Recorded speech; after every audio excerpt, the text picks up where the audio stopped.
just want to start by saying, commend the coaching staff that we have here going into week one, just to prep all off season, prep all training camp, continuing to refine our process. I would always tell other coaches, year two is a lot more smooth because you get to work out the kinks, through a full season, but then also another off season together, and just really commend all of our coaches of just fine-tuning our process of making sure we're putting guys in position to take advantage of matchups and win and play fast. So, and then also the players, their focused effort every day in and day out. It's been phenomenal. So just really looking forward to continuing to build on that.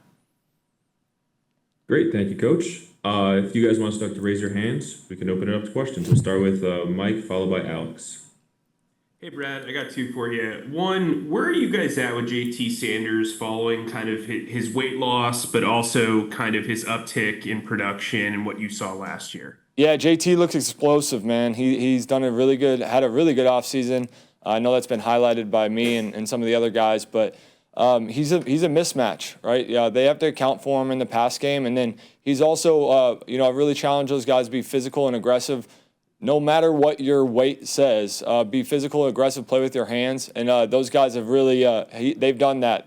Our defense up front, we got two young guys coming off the edge, full tilt, trying to rush the passer. So whether we're in pass pro or we're sifting back on blocks, they've been great challenges for guys like JT to make sure that they keep that physicality as well. And then my second question is, when you look at your strengths of wide receiver and you look at, Adam not being here, obviously Hunter's here to play the slot.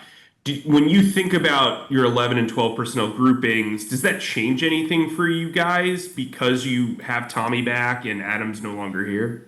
I mean, we really pride ourselves on conceptual teaching, conceptual learning, so guys are ready to plug and play. And then you get into a game plan process. It's funny, I was talking to Hunter about it as he started to jump in with us, and he was like, hey, I'm just so used to, they're putting me on very specific routes, for every single concept. And here I've kind of been all over, and guys are kind of doing all different spots. And I was like, that's very intentional in the offseason. That's very intentional in training camp because we want the guys to be able to plug and play because we know, the roster on a week-to-week basis changes. So we really pride ourselves of prepping the guys that way. And then when we get into a game plan week like this, we try to maximize those matchups and make sure we're getting what we want by putting specific formations in, specific motions to get leverages on pass plays, and across the board, making sure that those guys feel, okay, you've earned this through the training camp, in the spring, and all of the things that you've showed that we want to highlight you this week on this route against this player.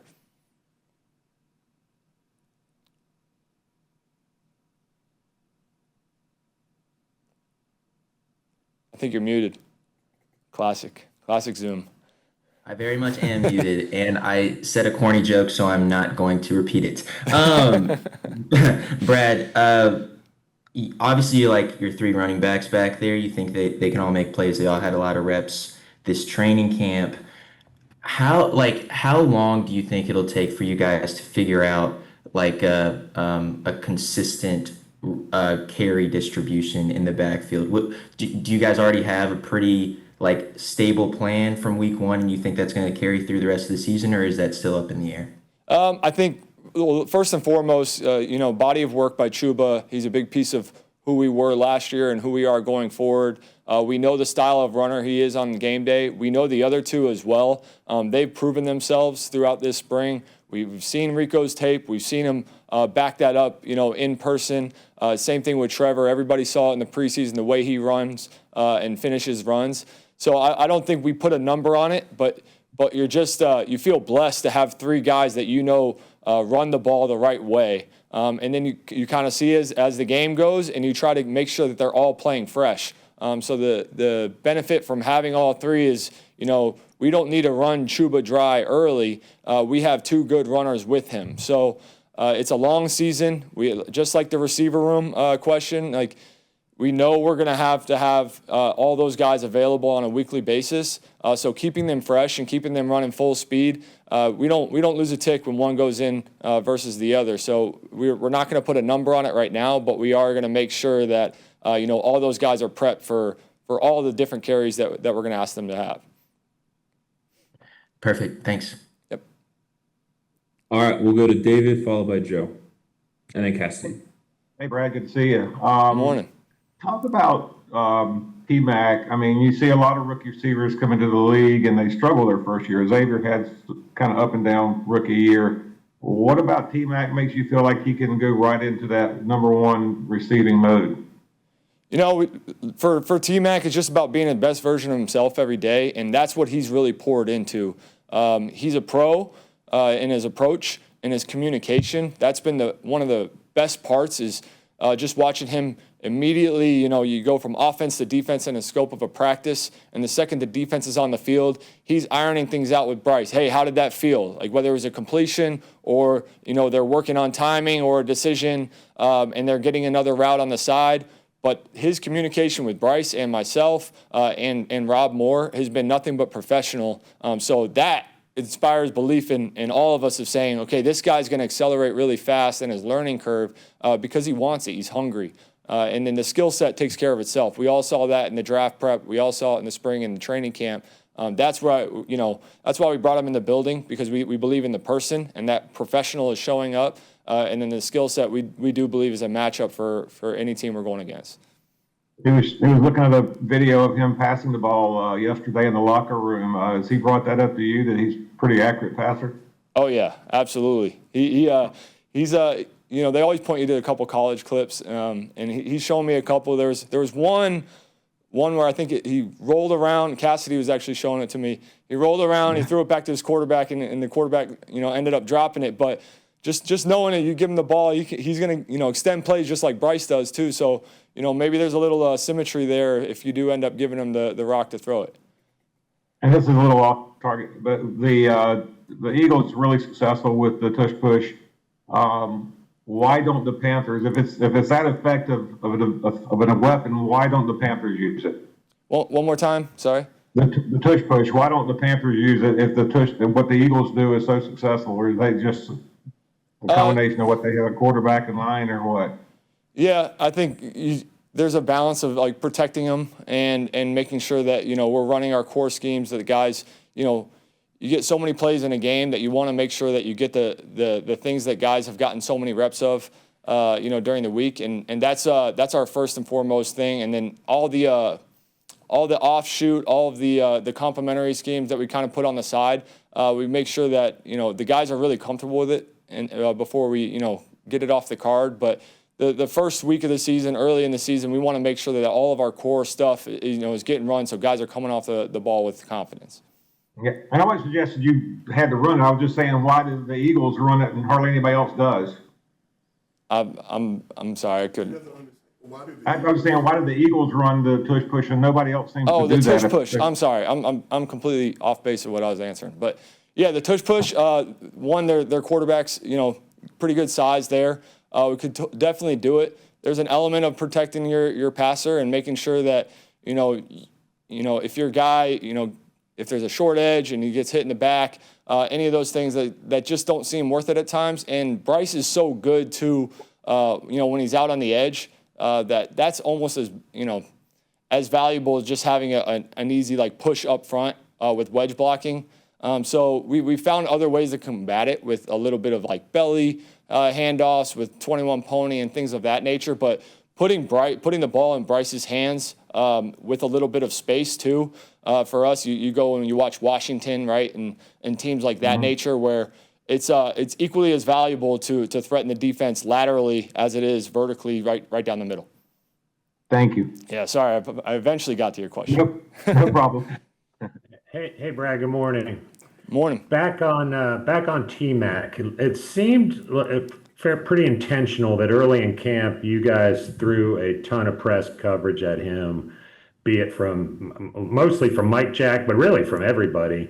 How do you think he responded? One, and two, are you expecting to see a lot of that early on? Because that was kind of the knock on him, his ability to defeat that, or at least questions about whether he could.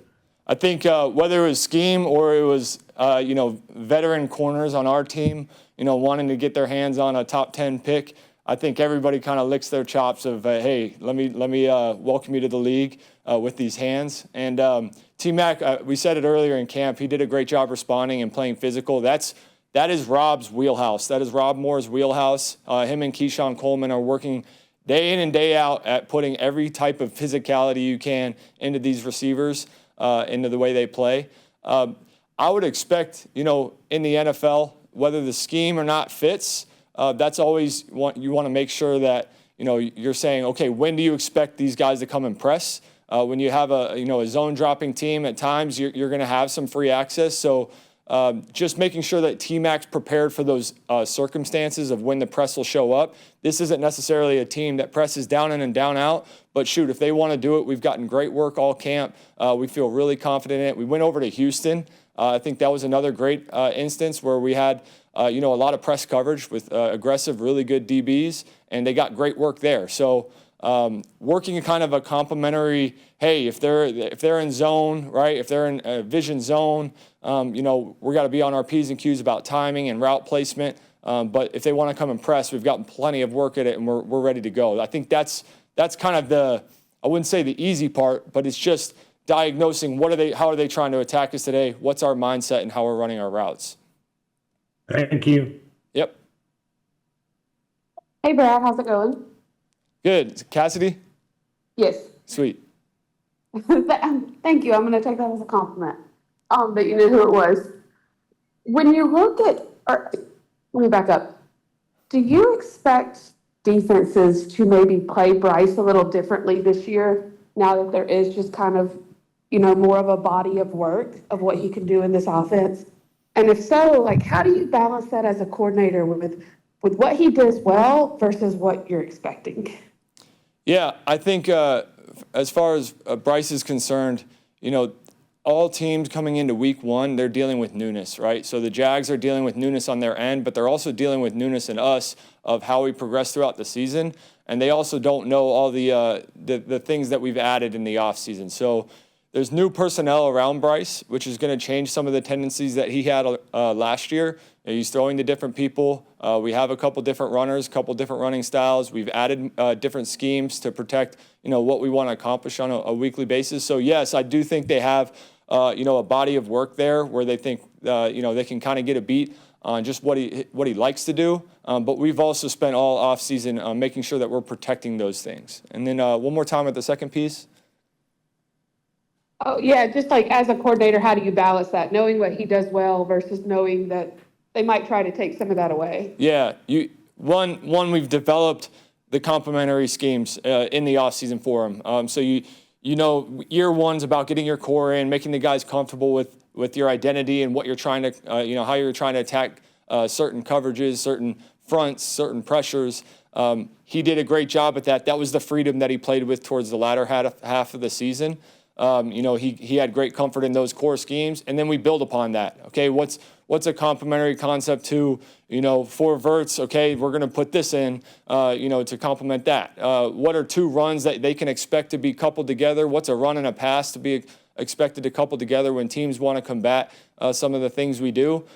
Those expectations were set throughout the offseason. We got good reps of it, and now you take another step as a quarterback, as the guy driving the team, and he knows kind of what's coming down the pipe as far as, hey, this is what we expect teams to do. This is what they did down the latter half of the season, and this is our answer to it. So just continuing to build in those complementary pieces for them as we go, and then as we continue to learn the new personnel around them, and every player, including the guys that were here last year, they come in new. We talked about JT transforming his body. Well, truly, everybody coming in this year has a new piece of their game that we have to make sure that we're listening to, and we're applying our scheme to it. So just adjusting to those things on a weekly basis, making sure we're keeping a pulse of everything is kind of our focus as a coordinator and a coaching staff as a whole. Awesome, thank you. Yep, no problem. All right, we'll wrap up real quick with Jeff Hawkins, then Julian Council. All righty. Good morning, Coach. Morning, Hey, Jeff. this could be seen as Bryce's quote-unquote prove-it year. I'm curious to get your take on his week one mindset and how important it is for him to get off to a good start. Yeah, play fast and confident. I think every year is a prove-it year for all these players. I think it might come off as coach speak, but we truly are, like, this is such a highly competitive league that things change so quickly. So just playing confident in himself, playing free, and we really challenge all of our players to do that. We want them to hear these plays and get fired up every time they hear the words they know, so they explode to the line and explode off the line. And we're confident that they're going to do that. They've shown that in camp. They've shown that in practice so far this week. We're really excited to see it all come together. Thanks a lot, Coach. Yep, thanks. Hey, Brad, just kind of looking ahead to Sunday, we won't really know what Travis Hunter's splits will be like until game day. Kind of what's like preparation been like preparing for a guy like that who can play on both sides of the ball? And it is just generally your overall thoughts on a guy like him, knowing how you played the position back in college and him being able to play it at a high level on both sides, now attempting that in the NFL.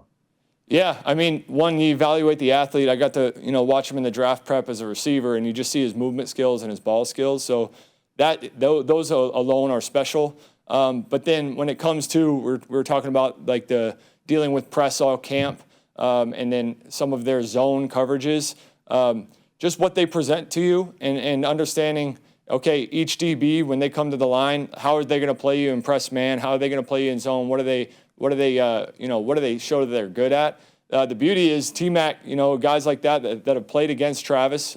We have one of his teammates here. They know some of his tendencies. So we're going to overturn every stone to figure out, okay, how do these guys, what do they like to do in press? What do they like to do when they're in zone? When are they jumpy? When can we get them? How can we attack them in the run game? Make sure that they're filling in, in their gaps and tackling.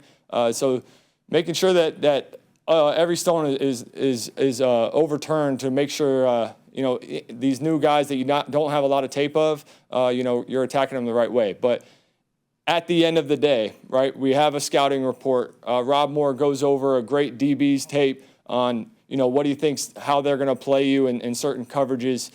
At the end of the day, you take all that information, but then you focus on yourself and just exploding off the ball, playing fast. That confidence in the scheme is the first piece, that confidence in understanding when to expect certain types of coverages, and then just reacting. We're coming off the ball, we're reacting to off coverage versus press coverage versus cloud, all right, and playing fast and trusting our rules. So really trying to stress them this week with their rules, because that newness of both scheme and players you're going against is real in week 1, 2, and 3, where you don't have a huge body of work to go from.